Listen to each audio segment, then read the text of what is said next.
Welcome, viewers, to the interview series with Dr. Bogdan Kotnis. We're looking at a Polish perspective on geopolitics. Welcome, Bogdan. Hey, hi, Robert, and welcome to all who are watching. Bogdan, tell us a little bit about Poland's impressive new initiative. Central Communications Port and the Polish Silicon Valley. What's going on?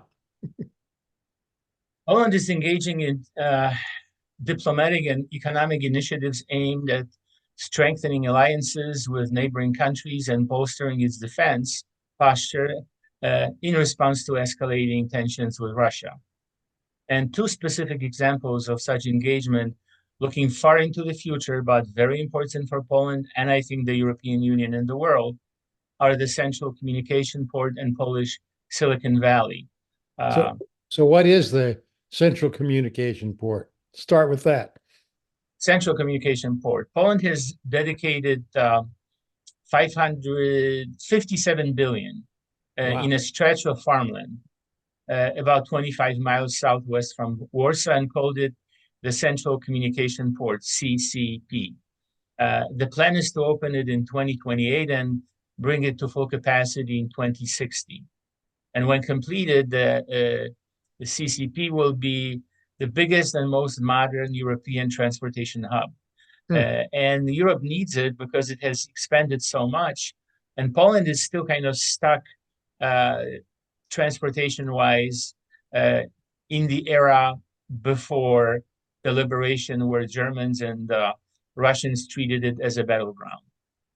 So the CCP is a spoke and hub designed providing modern, large volume and high-speed air, rail, and road transport servicing Poland, but also extending beyond along the east-west and north-south axis. We talked about those last interview. It will serve as the European central transportation hub, serving civilian but also military needs. It will dramatically shorten travel time and increase volume within Poland and accelerate connectivity for surrounding countries. And I think it will facilitate NATO military readiness and bolster its defenses, so both NATO and Poland. Very impressive. Why has this encountered some resistance from Germany?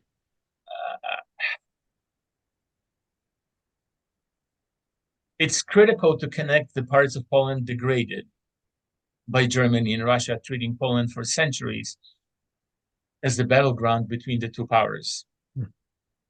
Their idea of looking at Poland interrupted any development in this region. They did it on purpose and treated it as a buffer zone barrier blocking their armies. So I think now is the time to wake up. So much time passed since after World War II, and facilitate the development of Poland as a transportation and communication hub. Unfortunately, I'm afraid the Germans are still burdened with the mental maps inherited by their past. As a result, Germany is concerned that the Central Communication Port is a challenge to Berlin's status as a principal European hub. When fully operational, the CCP will facilitate the chain of supply between Sweden and Turkey, as well as between Germany and Ukraine, to a new, much improved level. So I think that this modern logistic enhancement will serve as a robust support for the logistic demands of NATO along its eastern flank from Finland to Bulgaria and Turkey. And this ultra-modern logistical investment in communication and transport will strengthen ties and coordination with neighboring countries, looking to work together and not to fight one another, and establish Poland as key in enhancing regional security and stability while sending a clear message of solidarity against external threats. We must remember all the time, I keep on repeating it, that Poland brought solidarity to the European equation. We should build on its strength and not treat Poland as a threat or deterrent to this great idea of Europe. Well, that doesn't really. I get the competitive issue, but what's the? Is there something more to the German objection? Uh, as we agreed through our off-camera talks, it's so complicated. But I'm just gonna like take it one step at a time in one interview, and then we're gonna try and follow it a little bit. But Germans look at the central communication port, I think, in myopic terms. So very short-sighted, short-term. They do not look beyond their national interests. And rather than understanding that the EU will grow strong and prosperous when all member countries reach their potential, the Germany's potential, not when they're going to be kept as junior partners and be used. So they come from a mistaken perspective that if all member countries follow German lead, all will prosper. Oh, But hasn't the will EU all prosper if they're under, going to become partners? but hasn't the EU actually prospered with the current German mindset? Well, I don't know. It's a very naive, and I'm going to be honest, obtuse look at it. We must recalibrate our mental frames if we want to talk sense. And I must be painfully clear to bring my point across. So, Robert, just hang on to your seat. Bear with me. It might hurt a little, like sitting in a dentist's office and bracing yourself for cavity work. Can you handle it? Well, I don't know. I don't like dental work, but I guess we can deal with a little pain. Go Thank you. So, ahead. Tell yeah, yeah, thanks. So, I mentioned it already in our earlier interviews. The role of a leader in Europe fell on Germany's lap because of the American initiative to build it into the engine of the global economy after World War II. It was not the Germans who did it. There was the Americans, American generals, and it took forever to set it up, and they got to launch it. So I think that the United States launched Germany, and they launched Japan, and the world is going on. Uh, uh, so again, our planners, the American planners and generals, were working in Germany for years to bring all elements of its economy up to global speed. And then the Marshall Plan was a tremendous boost that raised them up from the ashes of the war, which actually they had planned and they had executed. On the other hand, when Greece and Spain joined the EU, they did not have the same support that Germany had after World War II. They had to pay dearly to German banks to adjust their economies to the EU pace. And when Greece and Spain defaulted on the loans, the whole European community paid these bad loans, not so much to Greeks and Spaniards, but more to German banks. So it's pretty obvious when you look at it. So this idea of great benevolent Germany being so great for all the time, it's a very distorted image. And I'm not, again, trying to pick up fights, but just let's open up and see what happens. There is a huge territory, and you just cannot think in terms of the 20th century colonialism, So let's give all these countries a chance and talk with them on equal terms. And I'm saying this so that everybody, but especially Germans, understand that they are not smarter, more deserving, or holier than the next country in Europe. And again, if Germany is for strong, prospering EU, they should support Poland's growth as a partner and enjoy it because it's going to get them tremendous profits.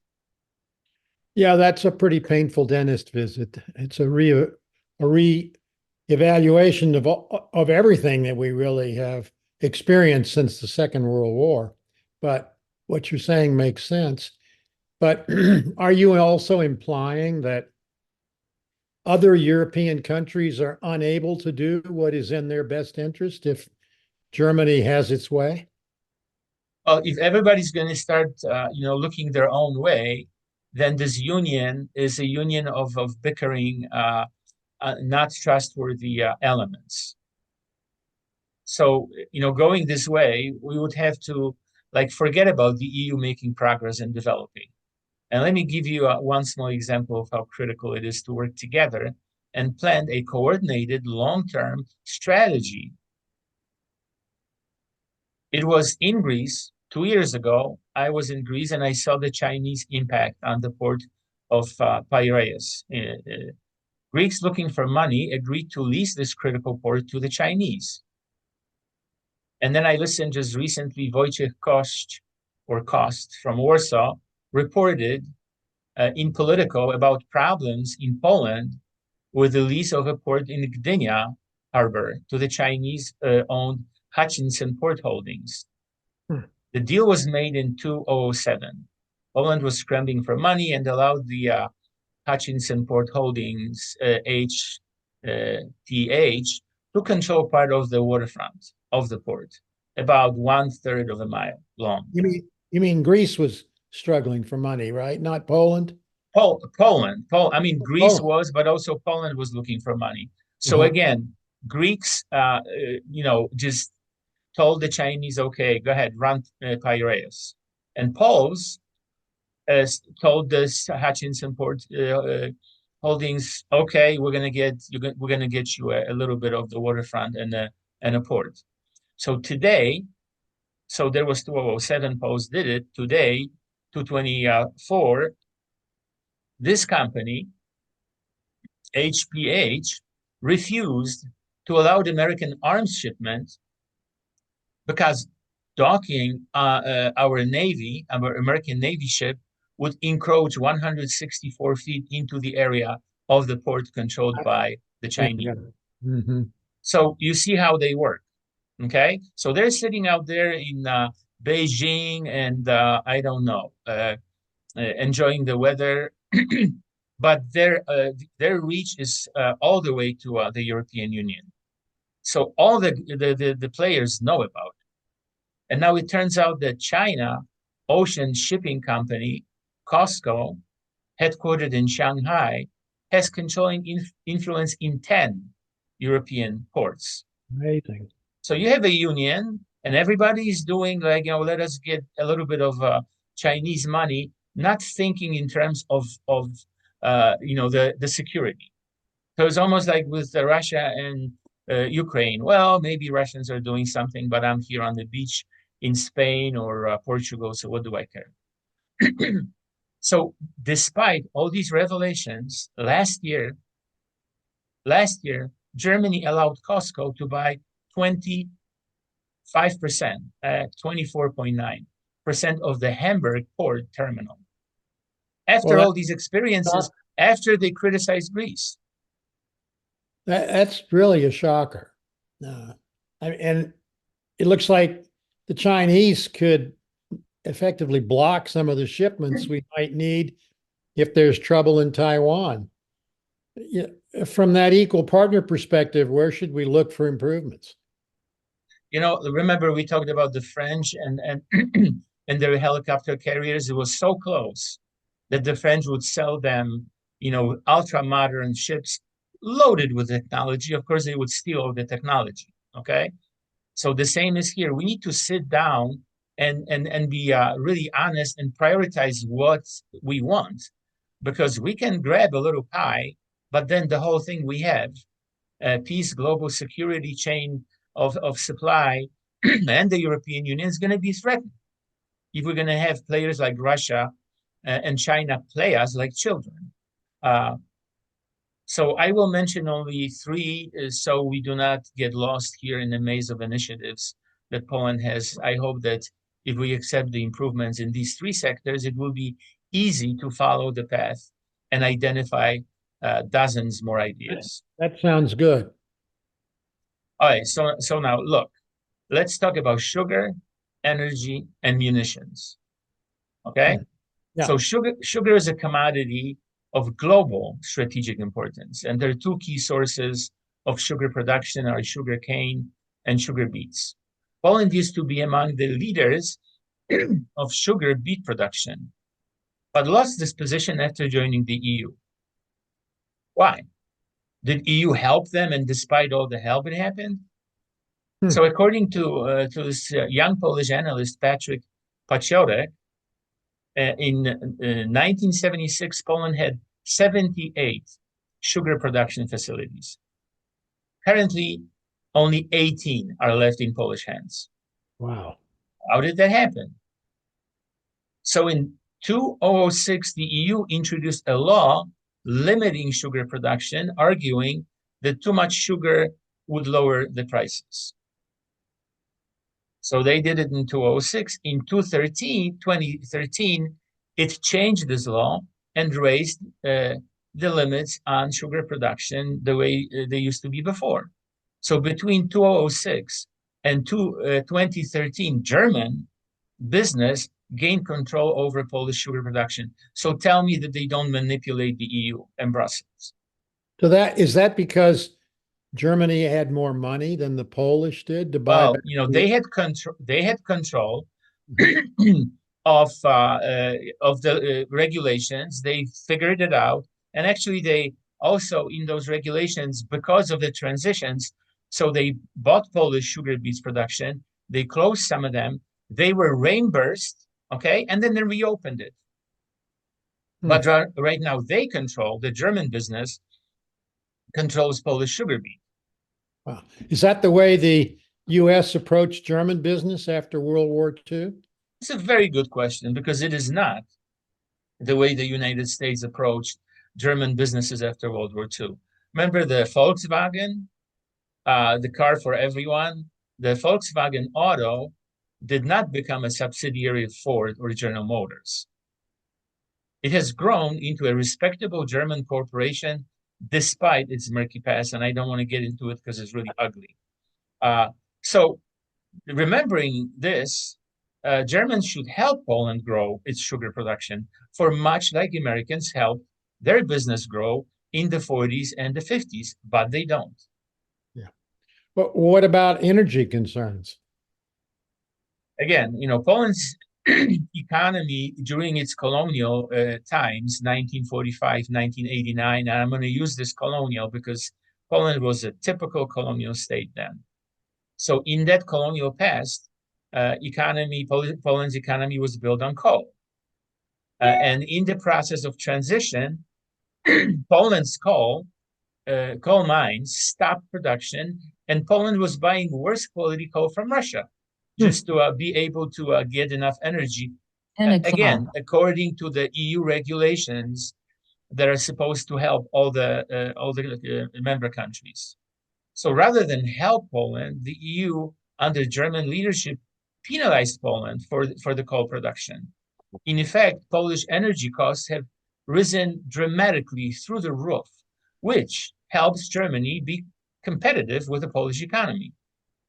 And the sad part is that coal is a component of the high-tech industry, and I don't see much discussion on that. It's just that it's a dirty, bad thing to produce coal. But this high-tech industry, it's from carbon fiber to electronics. So rather than help Poland adjust its carbon applications from fossil fuel to high-tech application, the Polish mining industry had been destroyed, actually.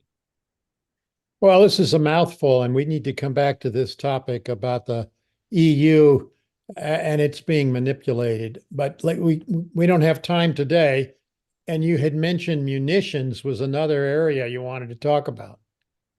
Again, we talked, and it's not a secret, that Germany stalled with its help to Ukraine suffering from the Russian war of aggression. Lately, the EU decided to allocate substantial resources to finance the production of necessary munitions. Most of the money will end up financing what? Well, German industry. Poland will get almost nothing. And if you ask why, the answer is that Poles did not fill out needed paperwork. Well, are you kidding me? So the safety of the EU and as a consequence of our global community depends on some sleepy clerk in Brussels? What about the EU politicians and the German industry lobbyists who arrange for this lame, pathetic cover-up to strengthen their leading position in EU again? So you're not mincing words in this interview, but time's running out. we can't just be nice and wait another 10 years for the wheels of power to adjust to the facts on the ground. I hope they will adjust soon. Oh, thank you, Robert. Time is of the essence as the NATO and EU frontline country. Poland must have needed resources. If the plan is to email a guy in Brussels for needed paperwork to be filled, when the Russian tanks started attacking the Suwałki Gap, a narrow 60-mile strip between Belarus and Kaliningrad, we're guaranteed to lose. And Poland already bought tanks from Korea without needed munitions and spare parts because time is of the essence. So Germans should work overnight to help Poles produce necessary munitions today. In the meantime, Polish customs officers discover trucks loaded with expensive BMWs and Mercedes SUVs smuggled to Ukraine oligarchs. It looks like Germans are working hard, but hardly to the benefit of all EU members. So you explained how useful the central communication port will be to Poland, the European Union, and NATO, and you made it clear that Germany should support and not stifle the Polish initiative. But tell us a little bit about the Polish Silicon Valley. Yeah, Silicon Valley, it sounds sexy, doesn't it? According to the IT market research report, the Polish IT outsourcing sector is now one of the most advanced and even ahead of the IT hardware sector. IT outsourcing is now a key export service in Poland. A large number of contracts from Scandinavian countries, Great Britain, Germany, France, contribute to this. And you know, I've been there a few times in Poland, meeting expats and American tourists. So Americans traveling to Poland are surprised that the internet service in Poland is much better than in the United States. Our cell phones with Polish SIM cards are paragons of speed and efficiency. And you've been to Poland, and I think you had a similar experience. Right. So Polish IT experts are among the best trained in the world now. According to something is called NIX, the population of IT specialists and software developers in Poland equals the population of a small country in Europe. Wow. In 2023, this number reached 525,000 trained experts. And Poland has several major IT hubs today, most working around the large cities like Kraków, Warszawa, and Wrocław. If you want to design something using JavaScript, for example, as a platform, Poland has 105,000 experts to do the job. And you know, I personally met a Dutch IT expert in Poland 3 years ago who moved from Netherlands. And when I asked him why, he said, Bogdan, money and quality of life, of course. It's much better in Kraków. I'm not going back to Amsterdam. Forget it. Well, you mentioned Krakow. I hope I pronounced that right. Warsaw and Wrocław. I have a hard time with these words. But where is the Polish Silicon Valley actually located, or is it in one place? Well, I'm impressed with your efforts on the pronunciation. With practice, it gets better. According to the Polish startup 2023 report, the largest number of IT businesses is concentrated around Wrocław. So it is Wrocław that again was named the Polish Silicon Valley. Well, thank you, Bogdan. I think our time is about up. This is an interesting perspective on global affairs. It's a pleasure discussing these topics with you. And as always, I appreciate your time and expertise. Robert, thank you. Goodbye to all who have watched, and see you soon. Bye.